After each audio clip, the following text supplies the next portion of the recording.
Assalamualaikum warahmatullahi wabarakatuh. Salam sejahtera bagi kita semua. Om Swastiastu, Namo Buddhaya, salam kebajikan, Rahayu. Kami semua tahu bahwa untuk bisa melompat ke masa depan dan bukan hanya mengejar ketertinggalan kita perlu pendidikan yang adil, inklusif, dan holistik. Dan episode Merdeka Belajar ke-22 ini tujuannya adalah untuk membangun jembatan, untuk memastikan bahwa pendidikan kita sebelum perguruan tinggi dan input kita masuk ke dalam perguruan tinggi itu menyambung dan terintegrasi.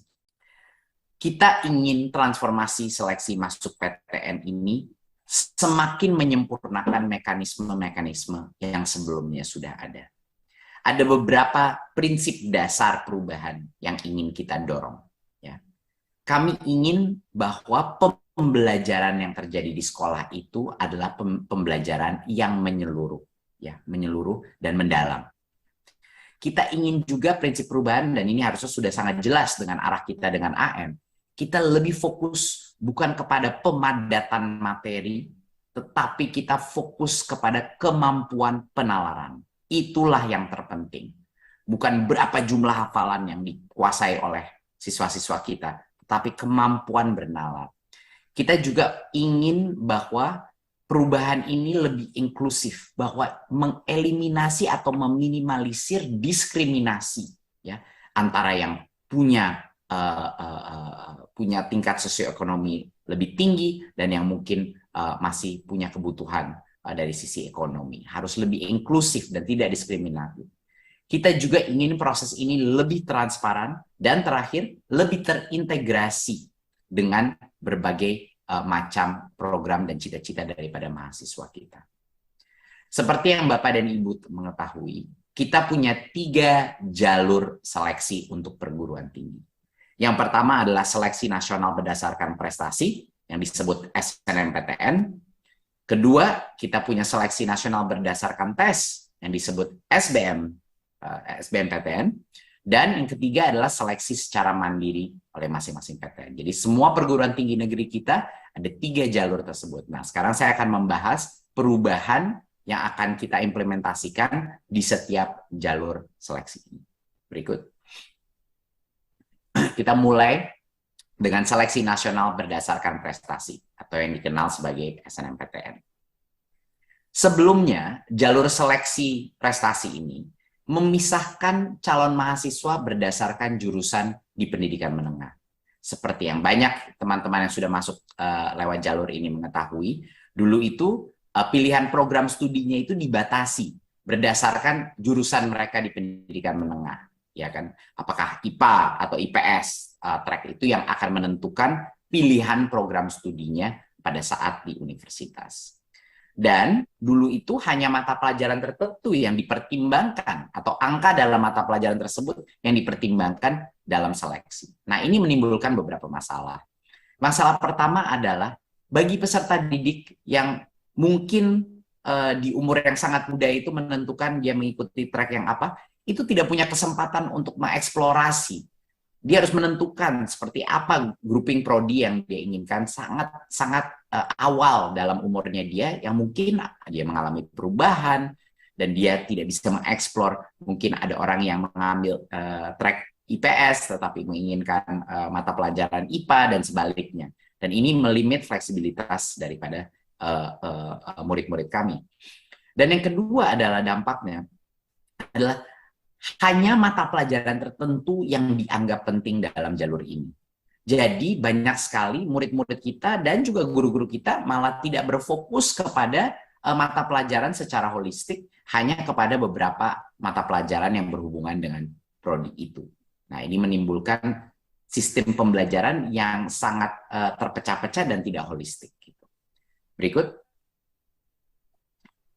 Padahal seperti yang kita ketahui, di masa depan, peserta didik ini sangat membutuhkan kompetensi yang holistik dan multidisipliner.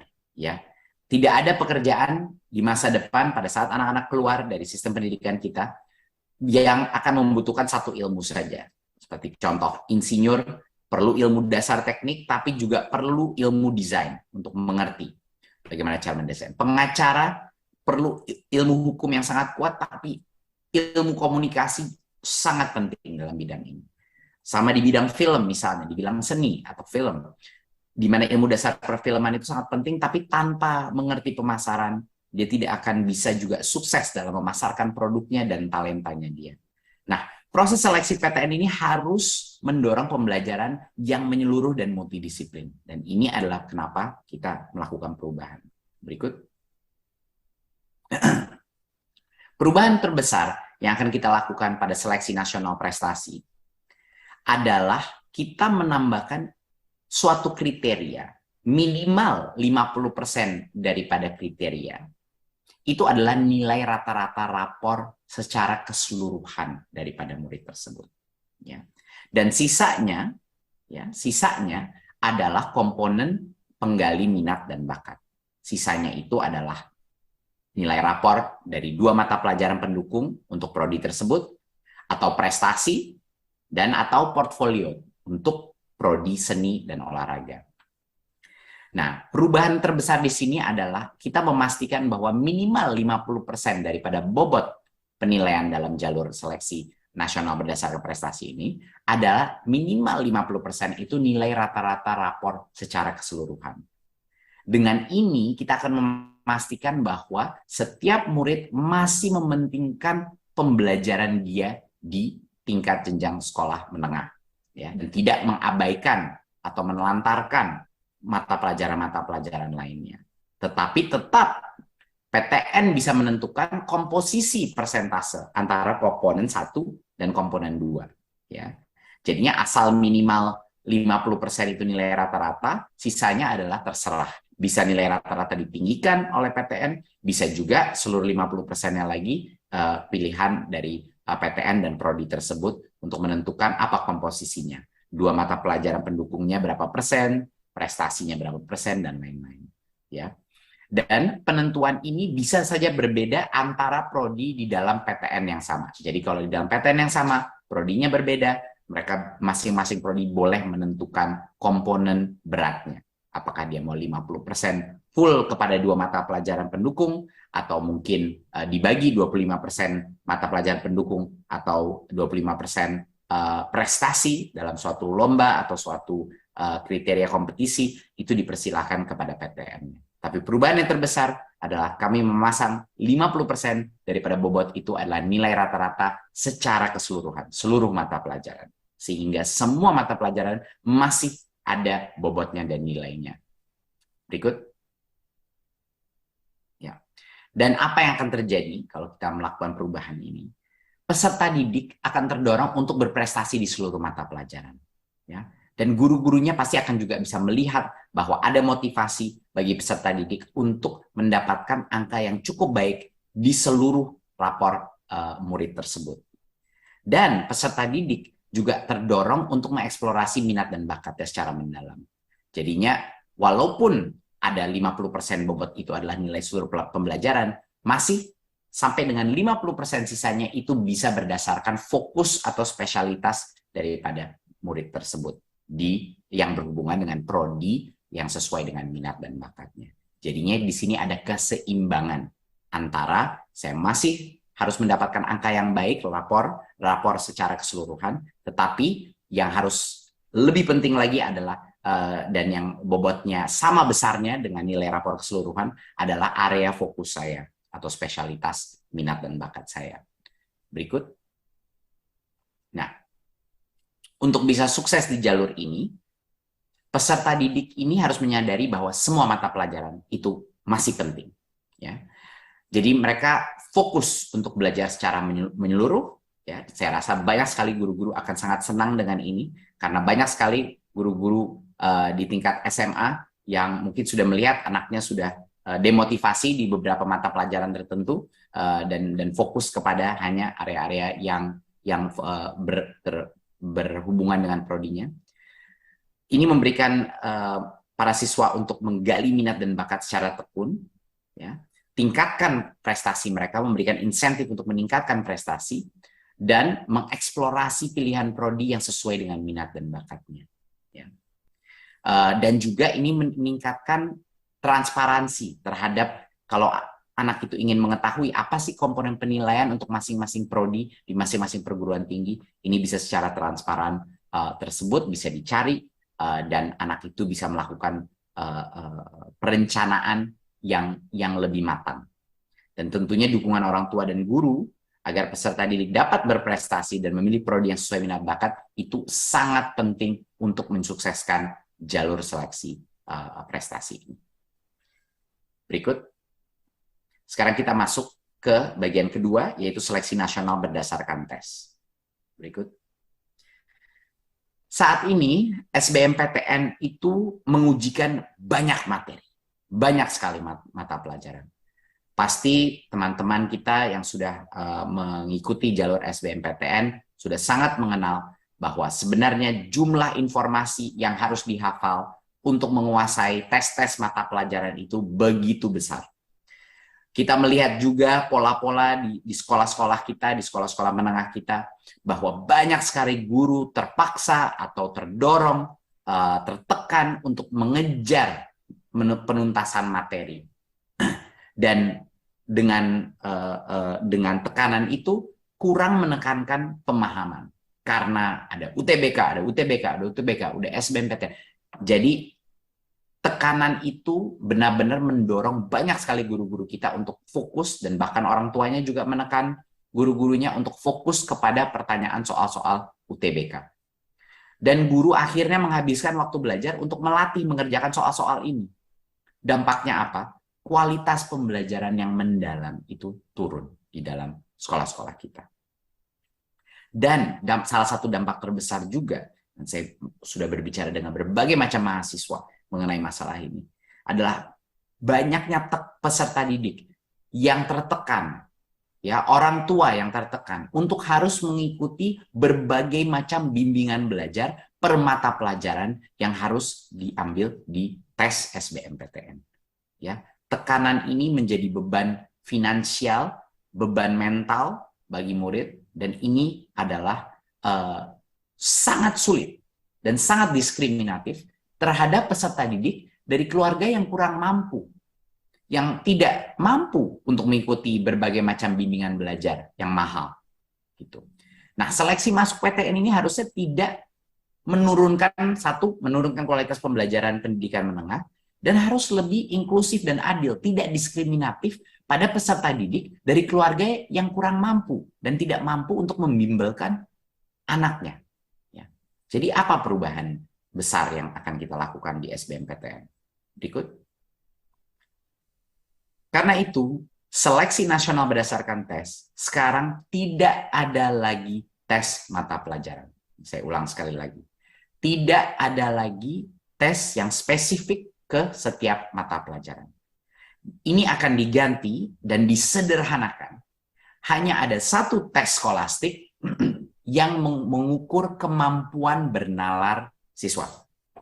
Kemampuan potensi kognitif, logika, penalaran matematika, ya, literasi dalam bahasa Indonesia, dan literasi dalam bahasa Inggris. Jadi kami harap ini akan menjadi kabar yang sangat gembira bagi para calon-calon pengambil seleksi nasional berdasarkan tes, di mana tidak ada lagi tes mata pelajaran dan hanya ada satu tes yang tidak berhubungan dengan penghafalan materi, hanya berhubungan dengan kemampuan bernalar, ya, problem solving, potensi kognitif melalui tes skolastik ini. Dan literasi yang kita maksud dalam bahasa Indonesia dan bahasa Inggris bukan teknik gramatika kemampuan, tetapi kemampuan mengerti logika daripada daripada teks tersebut. Benar-benar literasi yang secara mendalam, pengertian, comprehension daripada pertanyaan tersebut. Berikut beberapa contoh tes-tes kognitif, dan tentunya peserta didik tidak akan kaget dengan jenis-jenis pertanyaan seperti ini, karena banyak dari mereka yang sudah melalui asesmen nasional, di mana banyak sekali kesamaan antara asesmen nasional dan juga tes-tes yang akan masuk di SBMPTN yang telah direvisi seperti ini. Jadi semua pertanyaannya adalah mengenai mengerti logika ya dan bisa menganalisa suatu problem yang kontekstual. Berikut ya, di sini kita melihat salah satu tes penalaran matematika di mana dipresentasikan data, dipresentasikan suatu konteks dalam situasi yang real, dan anak-anak didorong untuk melakukan analisa yang mendalam mengenai situasi ini. Dan bisa kita mengetes bagaimana anak itu bisa menggunakan informasi yang ada untuk memecahkan suatu permasalahan dan menjawab pertanyaan tersebut. Berikut. Seperti poin saya yang sebelumnya, tes literasi ini bukan tes teknik mengenai membaca atau teknik untuk bisa menggunakan bahasa, tetapi benar-benar mengerti esensi daripada suatu bacaan, ya, dan bisa melakukan analisa terhadap apa yang dimaksud di dalam argumen di dalam bacaan tersebut. Berikut, dan sama juga di dalam bahasa Inggris. Kita melakukan hal yang sama, benar-benar literasi mendalam, bukan yang mengetes bahasa secara cetek, tetapi mengetes logika dan pengertian analisa daripada suatu badan bacaan. Berikut. Nah, dengan demikian, skema seleksi ini akan jauh lebih adil dan memberikan kesempatan sukses kepada semua yang mengambil jalur seleksi nasional berdasarkan tes. Jadi peserta didik itu tidak lagi tergantung kepada lembaga bimbel-bimbel untuk persiapan tes. Dan bagi banyak sekali anak-anak yang termotivasi ambisi tapi keluarganya tidak mampu untuk mengirim dia kepada bimbingan belajar, ini akan menjadi kabar yang sangat gembira. Dan tidak perlu khawatir lagi harus menghafal begitu banyak konten untuk mengikuti tes seleksi ini. Orang tua pun tidak terbebani dengan tanggungan finansial tambahan untuk bimbingan belajar. Dan bagi guru, guru bisa lebih fokus kepada pembelajaran yang bermakna, yang berorientasi kepada penalaran yang mendalam, bukan hafalan, dan tidak harus kejar tayang hafalan materi. Dan mereka bisa percaya diri lagi bahwa pembelajaran sesuai kurikulum itu sudah cukup untuk bisa menyiapkan peserta menghadapi seleksi. Tetapi harus mendalam, fokus kepada penalaran. Nah, kerjasama antara peserta didik dan guru melalui pengasahan logika dan daya nalar murid, ini yang akan meningkatkan kesuksesan peserta didik. Bukan drilling menghafalkan soal-soal tes. Berikut. Nah, untuk yang ketiga, seleksi mandiri. Kita akan mendorong perubahan. Saat ini ada beberapa permasalahan dengan seleksi jalur mandiri. Menurut kami, tingginya keragaman jenis mekanisme antara PTN kita itu besar sekali. Besar sekali. Semuanya berbeda-beda. Dan akibatnya adalah tidak ada standarisasi yang mengatur transparansi dan akuntabilitas proses. Nah, apa ini dampaknya? Masyarakat banyak yang merasa dan punya persepsi bahwa jalur seleksi mandiri ini berpihak kepada mahasiswa yang punya kemampuan finansial tinggi. Banyak persepsi publik yang kadang-kadang skeptis dan tidak percaya tentang transparansi daripada proses jalur mandiri ini. Padahal PTN itu adalah instansi pemerintah yang harus memberikan pelayanan secara adil kepada masyarakat. Jadi, kami merasa seleksi jalur mandiri ini perlu memiliki standar transparansi yang sama antara PTN. Berikut. Apa kebijakan kita? Pemerintah akan mengatur agar seleksi mandiri ini dilaksanakan dengan lebih transparan. Step pertama kita akan mewajibkan PTN untuk mengumumkan sebelum pelaksanaan seleksi mandiri 4 hal. 1 adalah jumlah mahasiswa yang akan diterima masing-masing program studi dan fakultas. Kedua adalah metode penilaian calon mahasiswanya juga harus diumumkan secara transparan. Tes secara mandiri atau kerjasama tes melalui konsorsium, memanfaatkan nilai dari hasil seleksi nasional, dan lain-lain. Dan 3, berapa harus diumumkan sebelum seleksi mandiri, besaran biaya atau metode penentuan besaran biaya yang dibebankan bagi calon mahasiswa. Dan keempat adalah calon mahasiswa atau masyarakat bisa diberikan akses untuk melaporkan ya melalui kanal pelaporan whistleblowing system Inspektorat Jenderal Kementerian kalau ada bukti permulaan atas pelanggaran pengaturan dalam proses seleksi. Jadi kalau ada apapun, masih ada kanal untuk melakukan pelaporan, masih ada kanal di mana masyarakat bisa berpartisipasi untuk memonitor transparansi ini. Dan ini yang akan menguatkan filsafat penting kita, dan akan kita sebut secara eksplisit dalam regulasi, bahwa seleksi mandiri PTN harus berdasarkan seleksi akademis, dan dilarang dikaitkan dengan tujuan komersial. Itu adalah garis besarnya adalah di situ. Berikut. Nah, sesudah pelaksanaan seleksi mandiri, PTN juga diwajibkan mengumumkan satu, jumlah peserta seleksi yang lulus, dan juga sisa kuota yang masih belum terisi. Dua, mengumumkan masa sanggah selama 5 hari kerja setelah pengumuman hasil seleksi. Ketiga, tata cara penyanggahan hasil seleksi harus diumumkan secara transparan. Dan yang keempat, sama juga seperti sebelum pelaksanaan seleksi, setelah pelaksanaan seleksi juga mahasiswa dan masyarakat dapat melaporkan melalui kanal pelaporan whistleblowing sistem kita kalau ada bukti permulaan atas pelanggaran peraturan dalam proses seleksi ini. Jadi sekarang kita memberikan kemampuan untuk memonitor masing-masing PTN kembali kepada masyarakat. Kita mendorong PTN untuk mengumumkan aturan mainnya apa sebelum seleksi dan setelahnya. Dan masyarakat bisa melihat apakah proses yang dilalui setelah seleksi mandiri itu mengikuti apa yang dijanjikan dan diumumkan oleh masing-masing PTN. Sehingga kita punya sistem yang jauh lebih transparan dari sebelumnya. Berikut. Inilah masyarakat sekarang bisa berperan aktif dalam mengawasi proses seleksi secara mandiri PTN.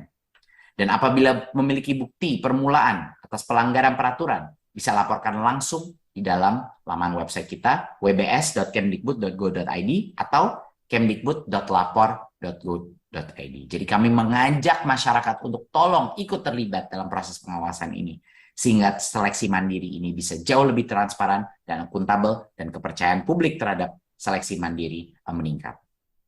Berikut. Sekian kira-kira perubahan besar yang akan dilakukan untuk transformasi seleksi PTN. Akan saya ringkas sekali lagi. Untuk seleksi nasional berdasarkan prestasi SNMPTN, kita menambahkan minimum kriteria bobot 50% kepada rata-rata nilai rapor seluruh mata pelajaran. Sehingga setiap pencapaian siswa, setiap mata pelajaran itu ada bobotnya dalam seleksi proses ini. Sisanya itu kita berikan kebebasan terbesar kepada Prodi dan PTN untuk menentukan bobotnya antara mata pelajaran yang spesifik ke Prodi itu prestasi atau portfolio. Untuk seleksi nasional berdasarkan tes atau SBMPTN, tidak ada lagi tes mata pelajaran spesifik.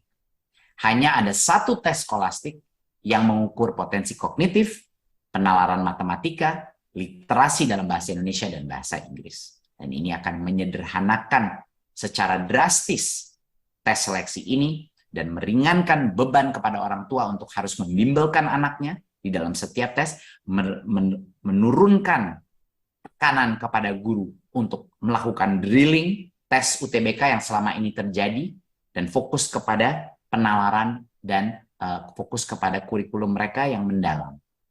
Dan untuk seleksi secara mandiri, kita akan meningkatkan transparansi dan akuntabilitas dan memberikan kesempatan untuk masyarakat untuk mengawasi proses pelaksanaan tersebut dengan memastikan bahwa PTN mengumumkan semua kriteria dan proses daripada seleksi jalur mandiri sebelum dan sesudah seleksi terjadi.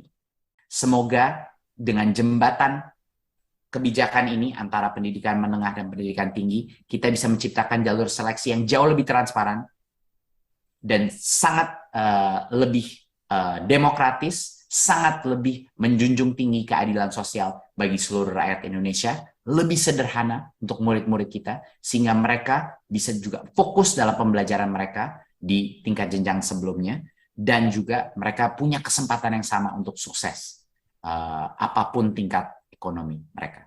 Terima kasih. Wassalamualaikum warahmatullahi wabarakatuh.